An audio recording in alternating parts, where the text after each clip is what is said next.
जीवन का अंधेरा पक्ष हर किसी के जीवन में आता है और कोई समय ऐसा होता है जिस समय हम अपने आप को सबसे तुच्छ पाते हैं, सबसे कमज़ोर पाते हैं।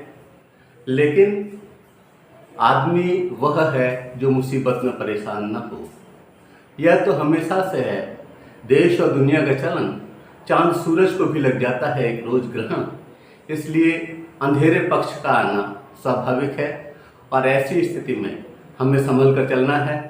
चाहे पढ़ते वक्त कई परीक्षाओं में हम असफल हो जाएं, कई प्रतियोगी परीक्षा में हम असफल हो जाएं, अपने बिजनेस में हम फेल हो जाएं, लेकिन शरीर को स्वाहा कर लेना, शरीर को ख़त्म कर लेना, ये किसी भी लिहाज से उचित नहीं है।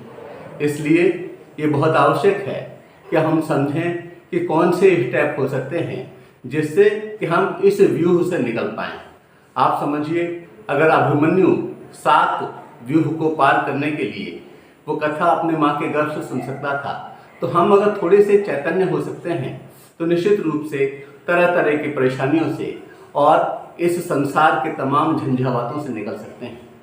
आवश्यकता इस बात की है कि हम मंथन करें, चिंतन करें, एकांत में विश्लेषण करें, हमसे कहाँ गलतियाँ हुई हैं और किस तरह से हम उनसे निजात प्राप्त कर सकते हैं, और उसके लिए हम सही रणनीति बनाएं, सही स्ट्रेटेजी तय करें। कोई वजह ही नहीं है कि हम उससे निजात न पा सकें, क्योंकि अगर आप विचार करेंगे कि आप जिस स्थिति में हैं उससे खराब स्थिति में बहुत सारे लोग हैं और वे जूझ रहे हैं झंझावातों से।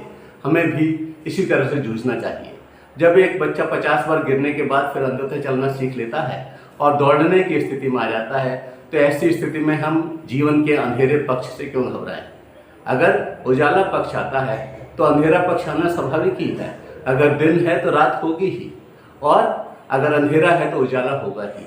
रोज हम इस प्रयास को देखते हैं और यह घटना रोज घटित होती है। हमें भी पूरे विश्वास के साथ, पूरे मनोयोग के साथ कर्म क्षेत्र में उतरना है। हम निश्चित रूप से सफल होंगे और आने वाला कल हमारे अंधेरे पक्ष को मिटा करके उसमें उजाला भर देगा। धन्यवाद। जय हिंद, जय भारत।